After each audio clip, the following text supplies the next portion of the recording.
میری این ہیلی اور میری این ایبرہارٹ ان درختوں کے ارد گرد محض گھوم پھر ہی نہیں رہے، بلکہ وہ ایک مخصوص درخت تلاش کر رہے ہیں جسے انہوں نے اپنی آخری آرام گاہ کے طور پر چنا ہے۔ Oh, that's nice. See? It is beautiful. We're going to have company, Marion. That's good. یہ ایک ایکو ایٹرنٹی جنگل ہے جو امریکہ کے ایسے کل 4 جنگلوں میں سے ایک ہے۔ جیک لو اس کمپنی کے صدر ہیں جنہوں نے 2007 میں اپنے اس پہلے جنگل کو ورجینیا میں شروع کیا تھا۔ ہم نے اس مقصد کے لیے 2 اور ایسے جنگل، ایک 2008 اور ایک 2009 میں شروع کیے تھے۔ اس سال ہم نے کوئی نیا جنگل شروع نہیں کیا۔ ہمارے کاروبار کا 50% کسی ایسے شخص کے ساتھ شروع ہوتا ہے جس کے پاس اپنے گھر میں میتوں کی راکھ موجود ہو۔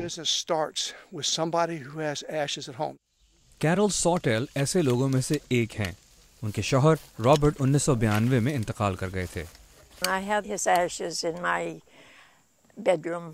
میں نے ان کی راکھ اپنے بیڈ روم کے ڈریسر پر ایک خوبصورت مرتبان میں رکھی ہوئی تھی۔ میں چاہتی تھی کہ میں اسے اس وقت تک اپنے ساتھ رکھوں جب تک میں انتقال نہ کر جاؤں، جس کے بعد ہم دونوں کی راکھ کو کیسکیڈ پہاڑوں پر بکھیر دیا جائے۔ لیکن مجھے آج تک کوئی ایسا شخص نہیں ملا جو رضاکارانہ طور پر میری راکھ کسی جہاز سے ان پہاڑوں پر بکھیرنے کے لیے تیار ہوا ہو، اس لیے میں نے یہ خیال ترک کر دیا۔ اس کے بجائے اب میں نے اپنی راکھ بھی یہاں دفن کرنے کا فیصلہ کر لیا ہے۔ Have my ashes buried here too. مرنے والوں کی جلائی ہوئی راکھ کو کسی درخت کی جڑوں میں مکئی کے باریک پسے آٹے سے بنے مرتبانوں میں دفن کیا جاتا ہے جو جراثیمی عمل سے تحلیل ہو سکتے ہیں۔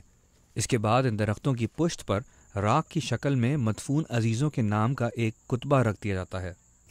یہ قدرت ہے، یہ خوبصورت ہے، اور ہم ایک ایسے مرتبان میں ہیں جو جراثیمی عمل سے تحلیل ہو جائے گا اور درختوں کی خوراک بن جائے گا۔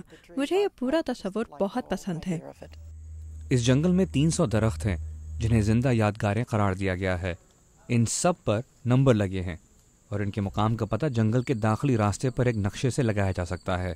ان میں سے کچھ کو خاندانوں یا دوستوں کے کسی گروپ نے ریزرو کرا لیا ہے۔ کچھ درخت کمیونٹی کے درخت ہیں جہاں انفرادی جگہ ریزرو کرائی جا سکتی ہے۔ ایسے درخت بھی دستیاب ہیں جن کے ارد گرد سرسبز پٹیاں ہیں۔ کسی بھی ایک درخت کے لیے $4,500 یا کسی کمیونٹی کے درخت میں کسی جگہ کے لیے $900 کی قیمت سے اس جنگل کو برقرار رکھنے میں مدد ملتی ہے، جس کی 99 سال کی ضمانت ہے۔ لوگ سمجھتے ہیں کہ جنگل اپنی حفاظت خود کرتا ہے، لیکن اصل بات یہ نہیں ہے۔ کسی بھی جنگل کی شادابی برقرار رکھنے کے لیے ہر قسم کے دوسرے اقدامات درکار ہوتے ہیں۔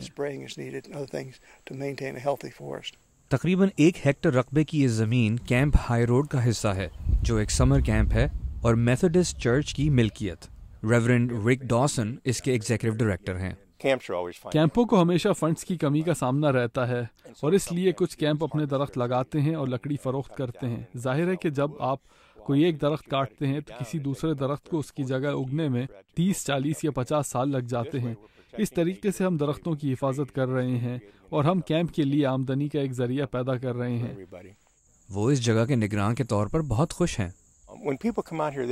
جب لوگ یہاں آتے ہیں انہیں یہ احساس تک نہیں ہوتا کہ وہ کسی قبرستان میں ہے، لیکن اس کے ساتھ ساتھ وہ خدا اور قدرت کے ساتھ بھی کچھ وقت گزارنے آتے ہیں۔ اور یہ وہ چیزیں ہیں جن کا بیشتر لوگ کسی نسبتاً روایتی قبرستان میں کرنے کا سوچ بھی نہیں سکتے۔ سوزن لوگ کے ساتھ عمران صدیقی، اردو VOA۔